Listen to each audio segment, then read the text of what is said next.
Bismillah ar-Rahman ar-Rahim.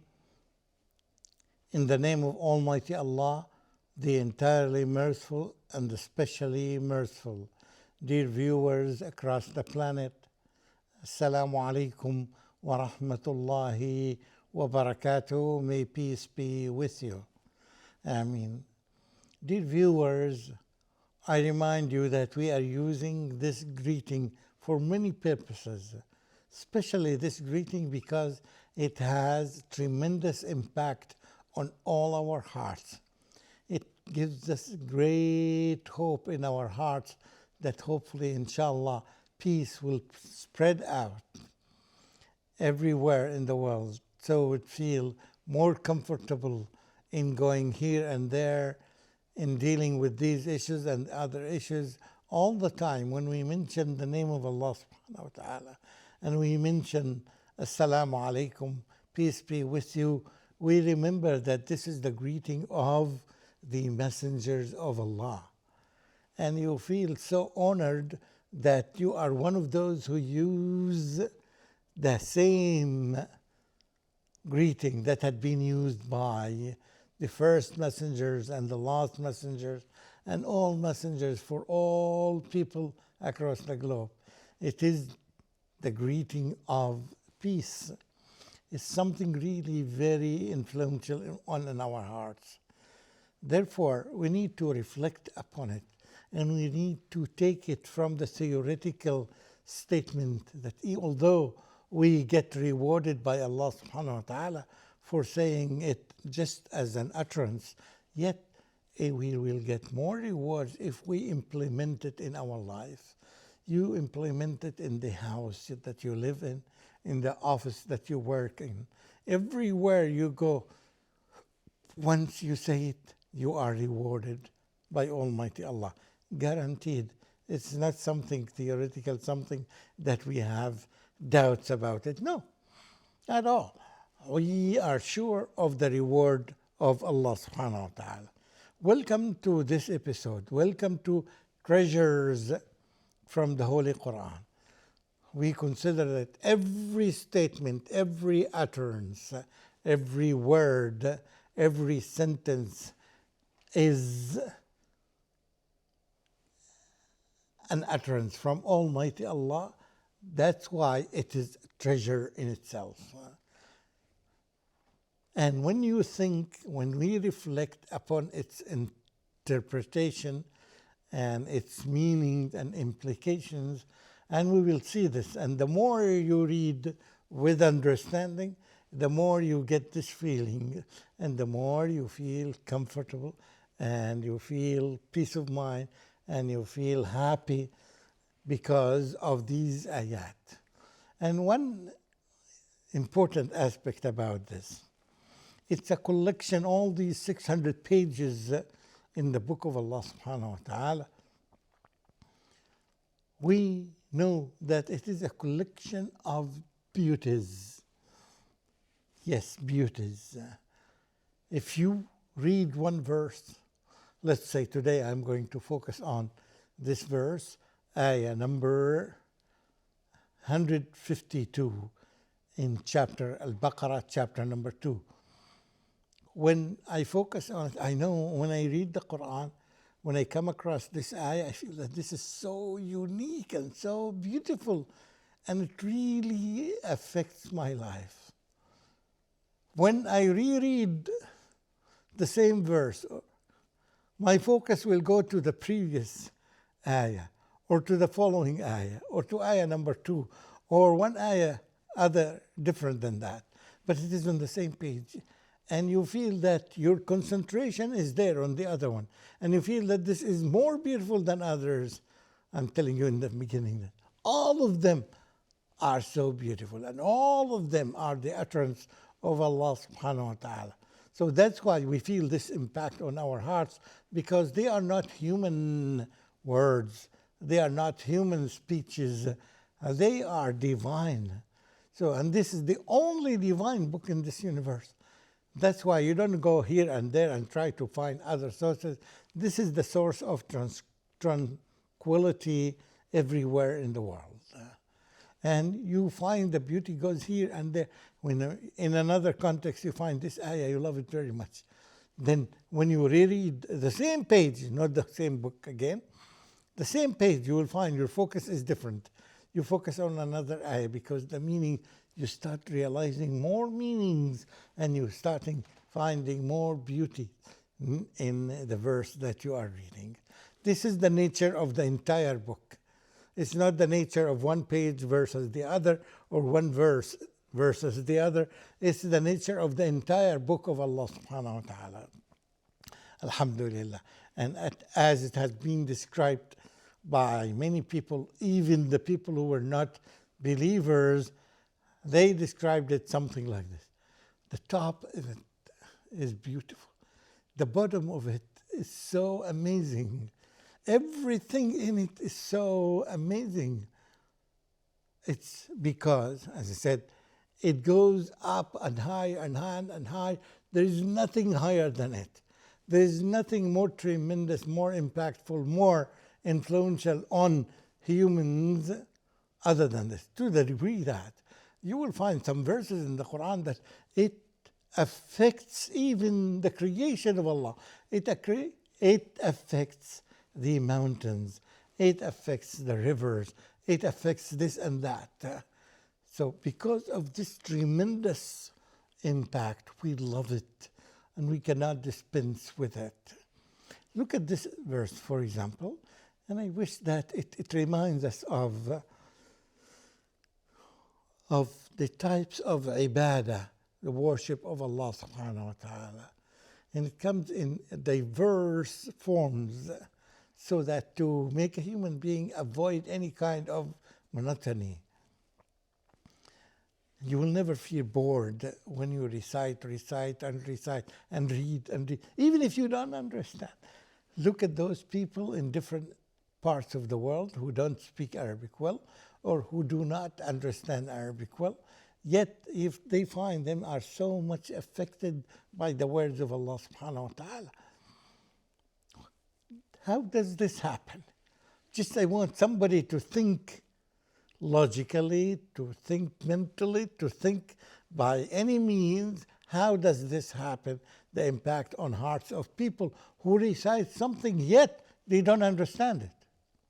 Yet you find them are crying, are smiling, are so happy, so indulged in it, to the degree that they cannot resist leaving the Quran. They want to hear and hear and hear.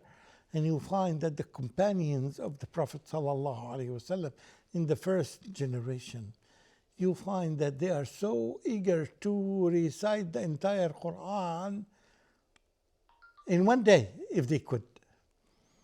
Yet the Prophet ﷺ organized this and told them that it's the sunnah of the Prophet, it's my ways. If you want to recite it in 3 days. Because it's so attractive to them that they read it and then reread it and then they reread it. This can go on across the entire year. Try to imagine that. They can put aside any kind of temptation or any kind of happiness that happens to them in this life. They can put it aside at the expense of reciting the Quran. They prefer reciting the Quran day after day, hour after hour after hour after hour. They can even forget that they are hungry, or they forget that they are thirsty, and that they forget that there are some problems that are happening around them. They are so indulged with the words of Allah subhanahu wa ta'ala. This is a source that I want every Muslim to reflect upon it. And every human being, give it a thought, give it deep thinking and try to find why. And try to practice it yourself and you will see what will happen to you. What positive changes that happens to your way of thinking and to your heart when you come across the Quran. Look at this verse, ayah number 152 in chapter 2, Surah al Baqarah. It says, أعوذ بالله من الشيطان الرجيم فاذكروني أذكركم واشكروا لي ولا تكفرون. فاذكرون, simply it can be roughly translated as فاذكروني أذكركم, remember me, mention my name.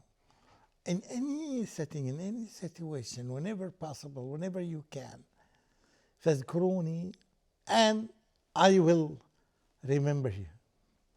Of course, Allah remembers everyone, but you will be uniquely being remembered and mentioned by Allah subhanahu wa ta'ala. This is the meaning of it. وَاشْكُرُوا لِي, and thank me. Don't thank anybody else. Thank me only, and this is more than enough. وَلَا تَكْفُرُونَ, don't cover the truth. Don't hide the truth. So there's almost 3 orders, 3 commands from Almighty Allah. You see, when we go back to the first command, when Allah subhanahu wa ta'ala says, فَاذْكُرُونِي أَذْكُرْكُمْ, mention me. أذكركم, I will mention you. I mention the name of Allah. But what is the reward? You can imagine the amount of the blessing or the reward that you are going to get from Almighty Allah when you mention the name of Allah. What an honor that you know that Allah mentions you. Allah mentions you among the angels and mentions you in His kingdom. Your name is mentioned there.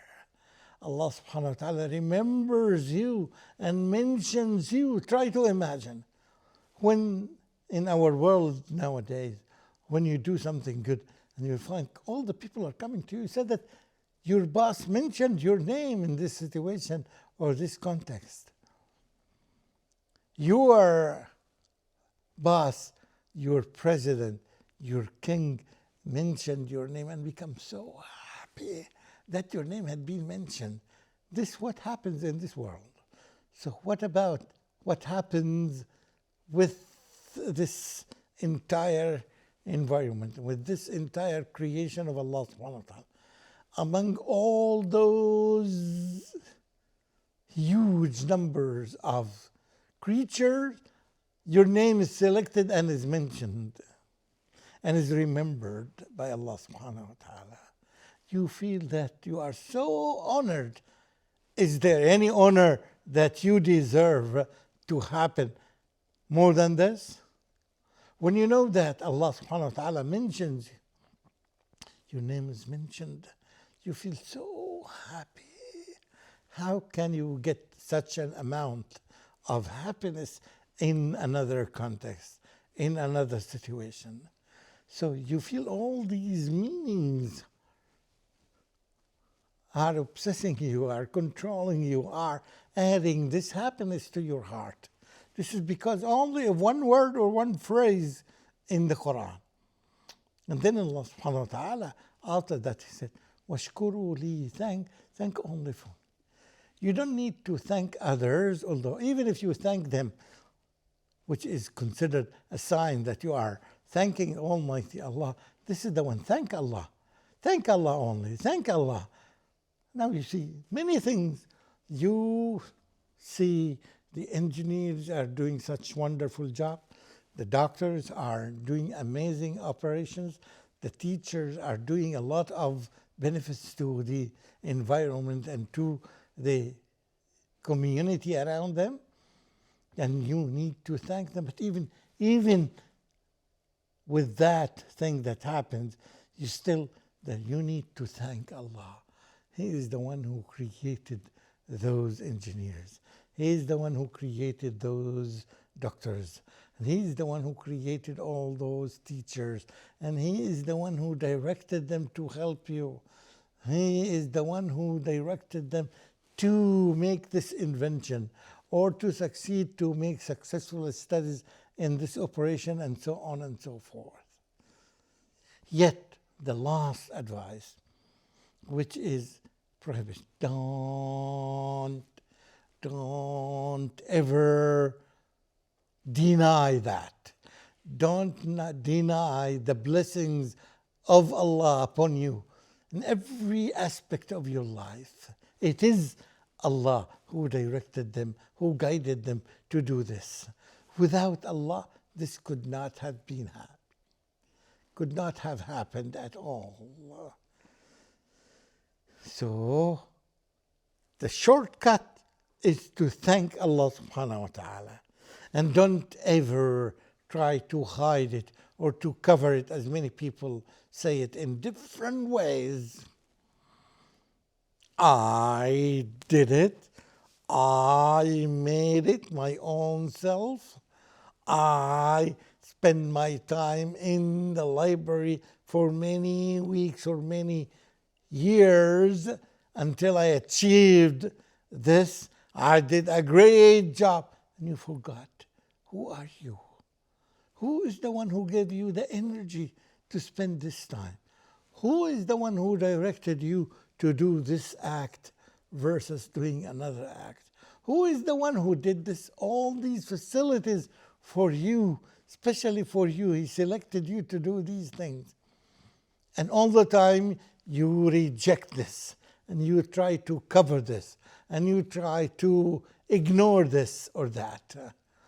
Although everything in you, look at your body, look at these millions and billions of blood cells in you that moves you into one direction that Allah guided you to. It's not you, it's not your effort, it's someone else. Yet a lot of people, although this is quite obvious and on our tongue, when you analyze our speech for just 1 minute, and you will find that everything refers to Allah subhanahu wa ta'ala, directly or indirectly. Yet some people try to ignore this issue intentionally.